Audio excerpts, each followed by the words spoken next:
E aí, gente, começando aqui mais um vídeo e agora a gente vai falar sobre o Cyrela Crédito ou CYCR11. Esse fundo imobiliário eu não tenho na minha carteira, mas uma pessoa comentou em um vídeo meu e pediu para fazer análise de dois fundos e eu vou começar com o Cyrela, né? Aqui a gente pode ver a cotação dele, 8,37, dividend yield nos últimos 12 meses, 15,07, PVP 0,90, liquidez diária 689 mil, variação com relação a 12 meses, 11,60%. Aí a gente vai lembrar, dividend yield nos 12 meses, ele leva em consideração a cotação de hoje, tá? Com o que foi repassado. PVP é o preço sobre o valor patrimonial, está sendo negociado 10% abaixo do seu valor, né? Liquidez diária, 689 mil, então isso quer dizer que todos os dias tem gente vendendo e comprando e o valor que dá é 689 mil. É uma liquidez boa, mas assim, não é tão boa.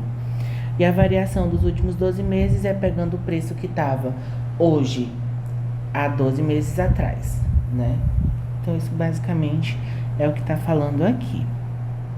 A gente pode ver aqui o histórico dele, que ele teve alguns momentos de muita baixa, né? Chegou a 6,86, 6,94, aí foi subindo até chegar nesse valor aqui de 8,37, 8,40, tá?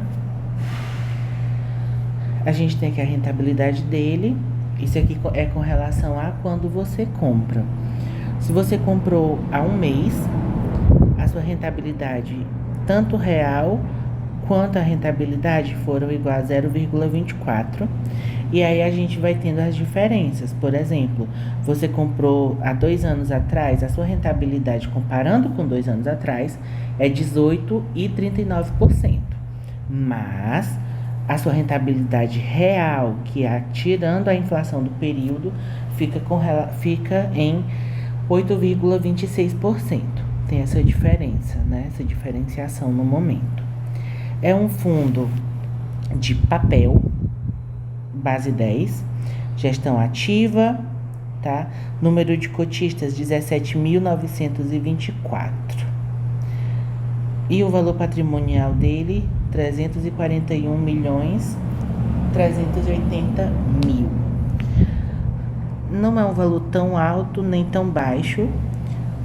E o número de cotistas eu acho um valor assim baixo, né? Não tem muita gente que está, entre aspas, confiando no fundo. O último rendimento dele foi 11 centavos por cota. Aqui a gente tem a comparação dele com os índices. Eu vou marcar aqui o IPCA também, que é para a gente ter aqui uma noção mais ou menos de como ele está performando. Então, nos últimos 5 anos, o CYCR, ele vem aqui numa briga contra esses índices que é interminável, chegando em um momento que ele chegou a ficar negativo, menos 7,33, 6,27, até um momento aqui que ele chegou a ultrapassar o CDI, ele chegou ao pico, que estava rendendo 38,94%, acima do CDI 2,40%. Porém, a gente pode ver aqui que tem uma linha, né, contínua aqui, ó. O CDI foi crescendo e ele foi se mantendo, né? Até no momento que a gente chegou aqui, onde ele bate o IPCA e o IFIX, e o CDI, ele tá perdendo. O CDI consegue vencer, né, nessa corrida, nessa batalha contra o CYCR, estando o CYCR em 40,20% e o CDI 58,02%. Mas a gente tem que levar em consideração também que a gente está com uma taxa de juros, uma taxa Selic muito alta, o que dá também uma vantagem ao CDI frente ao fundo imobiliário, tá? Pausa para me dizer uma coisa. Gente, vocês estão notando que o investidor 10 está muito lento? Você vai passando aqui as coisas, ele não vai acompanhando do jeito que era para ser, né? Enfim, vamos passar. Aqui a gente tem uma comparação com outros fundos imobiliários.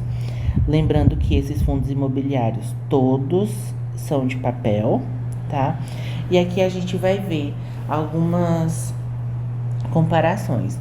O dividend yield, preço sobre valor patrimonial e o valor patrimonial, onde a gente tem o CYCR com 15,07 de dividendos, porém está perdendo tanto para o RPR, que tem 22,31% de rendimentos de dividendo, e o Versalhes, que tem 16,22%, porém está ganhando do Game 11. Mas a gente tem que lembrar que nem sempre dividendos altos são a coisa mais atrativa do mundo. Esses dividendos altos podem ser porque a cota baixou demais, entendeu? O dividendo tem a ver com o valor da cota, vamos lembrar. Ele tem 341 milhões de patrimônio, porém perde para o RPR e ganha dessa vez tanto do Versalhes quanto do Game 11.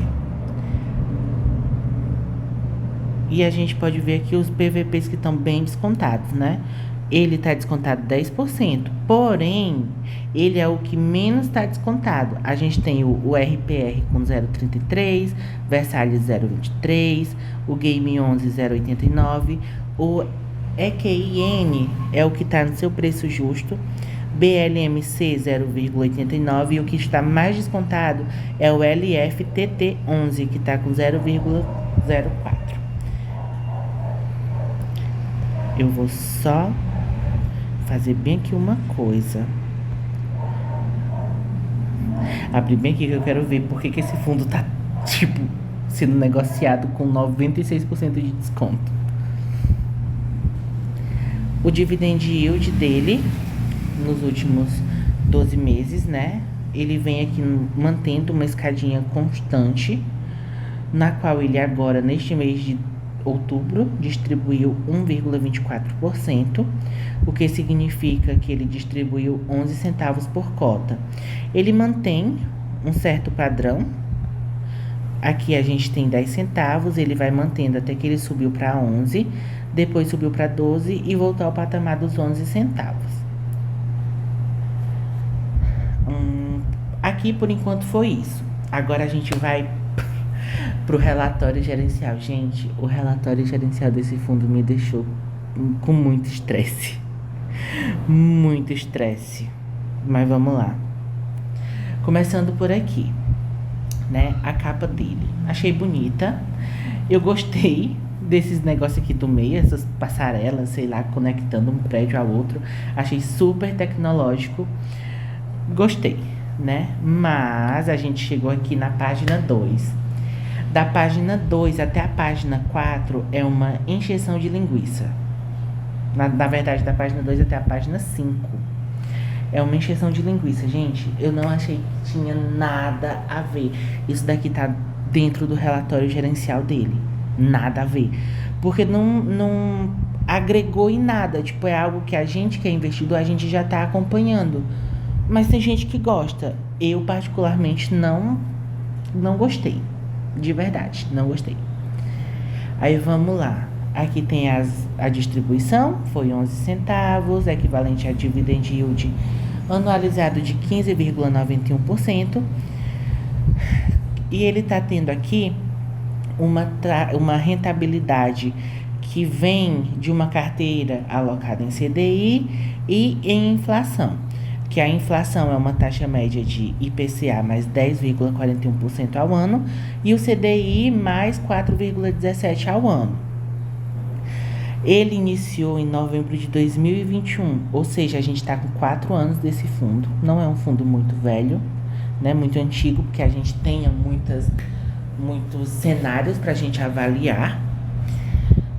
Ele fez um aporte na SPE, que no caso foi no empreendimento Alt 65, que ele tem 40% de participação, e a obra está apresentando uma evolução de mais de 40%.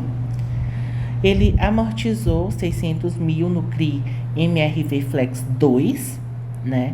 E aqui tem a quantidade de CRIs. Ele tem 31 CRIs, todos estão adimplentes, participação em 2 empreendimentos residenciais que são de co-incorporação, tá?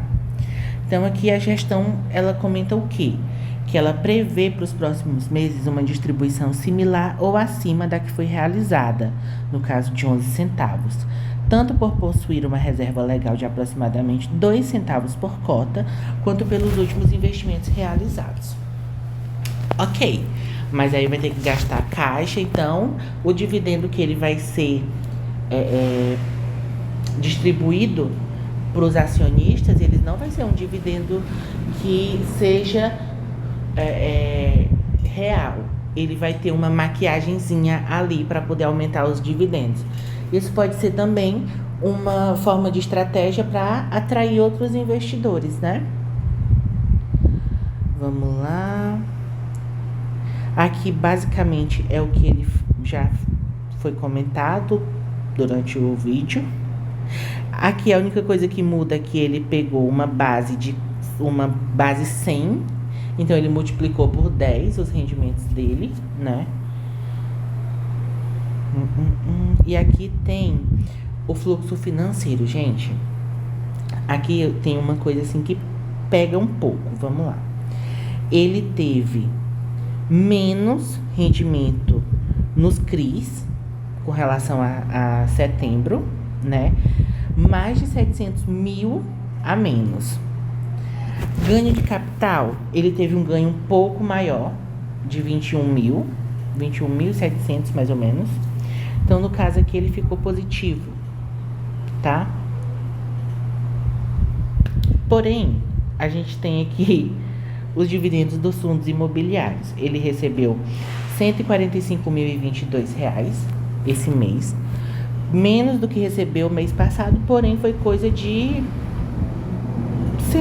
reais mesmo, tá? R$ 38. E a gente chegou na parte das receitas. Chegando aqui nas receitas, é tudo que ele conseguiu adquirir dos investimentos que ele teve. Esse mês, ele teve aqui um total de receita, tá? De R$ 3.404.179. Isso representa menos 730 e poucos mil a menos do que ele teve no mês passado, de setembro, tá? O que foi bem expressivo, tá? A despesa operacional cresceu esse mês. Cresceu 34%, perdão. O resultado, no geral, ficou o quê? Para ser distribuído, um resultado de R$ 3.133.422, que é menos do que os R$ 3.904.872 do mês passado. Só que aqui tem o pulo do gato. Mês passado de setembro, ele distribuiu 3.874.000, tá? Lembrando que ele teve um lucro de 3.904.000. Esse mês ele teve um lucro de 3.133.000 e distribuiu os mesmos 3.874.241 reais. Para ele ter distribuído isso, ele teve que usar um caixa. Ou seja, o resultado que ele distribuiu não é um resultado, entre aspas, real. Não foi o que o fundo conseguiu adquirir de rendimentos. Não foi. Ele usou caixa para poder passar a impressão de que ele continua no mesmo padrão, só que não continua, tá? Temos que ter isso em mente. Eu achei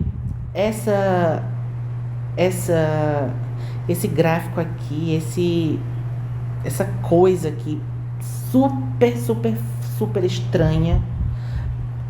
Não sei se mal feita. Eu sei que isso daqui embananou minha cabeça e eu preferi nem olhar mais para ela.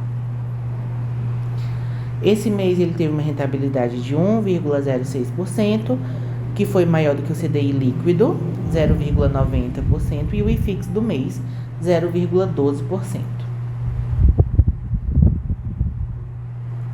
Aqui são as movimentações que a gente já falou sobre, 300 mil na SPE e 600 mil de amortização no CRI-MRV.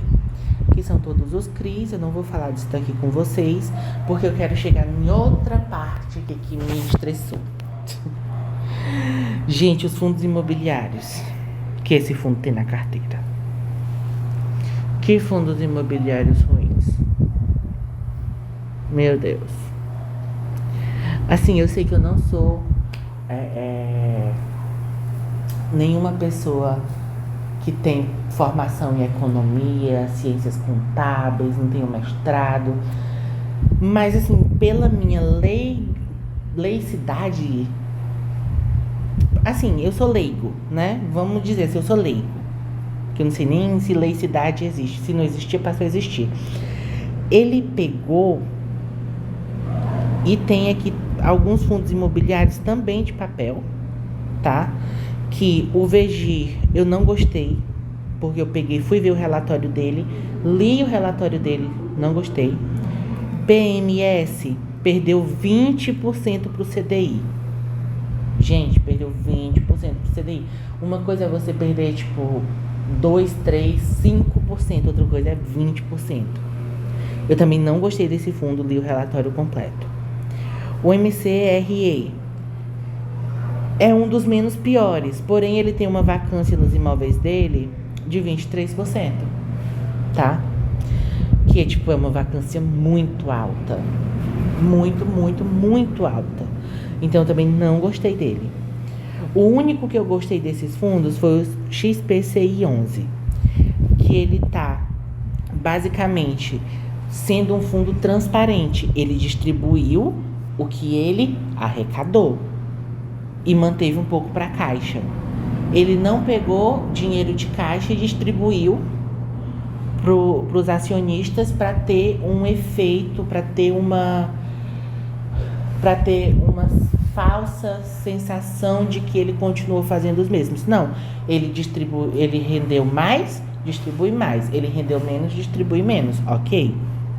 CPTS, não preciso nem falar. Esse fundo aqui, ele investe em todos os fundos da Capitânia, tá?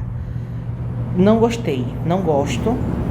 E o KNUQ, eu não tenho uma posição sobre, tá? Então, no caso, os únicos aqui o único fundo imobiliário, o único que eu achei um fundo imobiliário bom do portfólio dele foi o XPCI. E o que eu não tenho nem nada contra, nem nada a favor, o KNUQ, tá? Enfim, sei que eu também não tenho que me irritar muito, mas enfim, me irritei. O MCRE, eu trouxe aqui uma parte do relatório gerencial dele, que aqui ele tem, ó, ele investe 50% do fundo, do dinheiro, né, do fundo em CRIs, 29% em imóveis ou estruturados, alocação tática 11%, cotas de outros fundos imobiliários 8%, caixa 2%. Tá. O que me pegou mesmo foi a vacância dos imóveis que ele investe, porque eu acho que é muito, tá? Deixa eu ver aqui. Gente, eu acho que foi isso que eu queria falar com vocês. Não tem mais nada. Deixa eu ver. Liquidez, distribuição. Realmente nada. Aqui, essa distribuição aqui é porque eles colocaram a distribuição na base 100, tá? De R$100. Porque a maioria é fundo de base 10. Se eu não me engano, os únicos que são é XPCI e o KNUC. O que? Enfim, eu não gostei desse portfólio dele. Não investiria nesse fundo, mas claro que isso não é recomendação nem de compra nem de venda. Você tem que ver, tem que analisar, tem que ver os relatórios dos fundos que os seus fundos compram, porque faz parte da sua carteira também, tá? E, gente, eu pensei que esse vídeo ia ficar curto. Ficou o quê? 21 minutos. Misericórdia.